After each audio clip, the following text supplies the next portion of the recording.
평안하십니까? 오늘은 역대하 33장 므낫세와 그의 아들 아몬의 통치에 관해서 생각해 보려고 하는데요.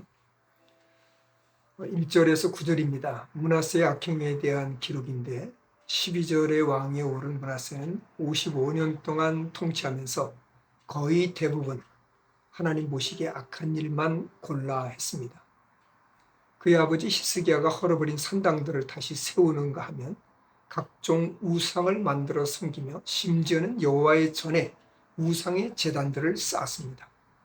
그의 아들들을 불 가운데 지나게 하는 몰렉을 섬기고 또 점치는 자, 사술하는 자, 요술을 행하는 자, 신접한 자, 박수 이런 사람들을 더 신임하고 곁에 두었습니다. 그렇기 때문에 하나님의 진노를 사게 되었죠. 하나님께서 율법과 율례와 규례를 지켜 행하면 그의 조상들에게 준 땅에서 영원히 살 것이라고 말씀하셨지만 그 말씀을 무시했습니다. 유다와 예루살렘 주민 모두가 다 악을 행했는데 여호와께서 멸하신 모든 나라보다 더욱 심했다고 합니다.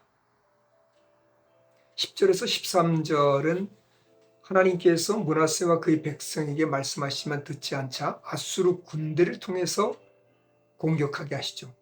그래서 결국 므낫세를 사로잡아서 바벨론으로 끌고 가게 되는데 쇠사슬로 저들을 묶어가지고 끌고 가게 됩니다. 완전히 정말 포로로 끌려가는 거죠.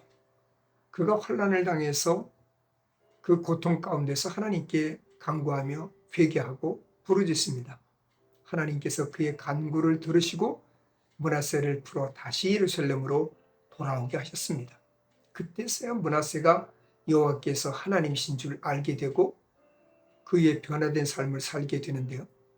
14절에서 20절에는 그의 변화된 모습을 보여줍니다. 다윗성 밖에 성을 쌓고 오문 곧 오시장 쪽의 둔독에도 성벽을 쌓고 곳곳에 군 지휘관들을 두고 국경을 든든히 하게 됩니다. 전에 만들어 놓았던 이방신들과 성전을 세웠던 제단, 그 우상들, 이 모든 것들을 다 성 밖으로 내던지고 여호와의 제단을 보수하고 화목제와 감사제를 그 제단 위에 드리고 백성들에게 여호와 하나님만 섬기라고 그렇게 명령합니다. 여기서 우리가 한 가지 생각해 볼 것이 있습니다. 우상을 섬길 때는 이로 인해서 돈을 버는 사람들이 꽤 많습니다. 그들은 이미 기득권을 가지고 예루살렘에서 유력한 인사들이 되었을 것입니다. 이런 때 우상을 타파한다는 것은 반대 세력이 만만치 않을 것을 우리가 예상할 수 있습니다. 그러나 워낙 므낫세가 아수르의 포로로 끌려갔다가 풀려난 상황이기 때문에 그가 경험한 것이 너무나도 크고 분명하고 또 왕의 명령이기 때문에 거절할 수 없었을 것입니다. 그래서 백성들이 그 명령에 순종해서 하나님께만 제사를 드렸습니다. 그런데 여전히 산당에서 제사하는 사람들도 있었다라고 말하는 것입니다. 이 말은 무슨 말입니까?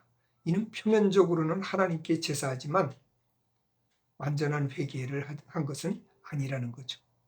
왕이 명령하니까 어쩔 수 없이 하나님께 제사하는 척하지만 때가 되면 언제든지 이방신을 섬기려는 자세죠. 므낫세가 죽고 그의 아들 아몬이 대신해서 왕이 됩니다. 21절에서 25절에는 아몬이 25살에 왕이 올라서 2년간 다스렸는데 그의 아버지 므낫세가 악을 행했을 때처럼 하나님 보시기에 악을 행했다라고 합니다. 아버지가 만든 우상에게 제사했다.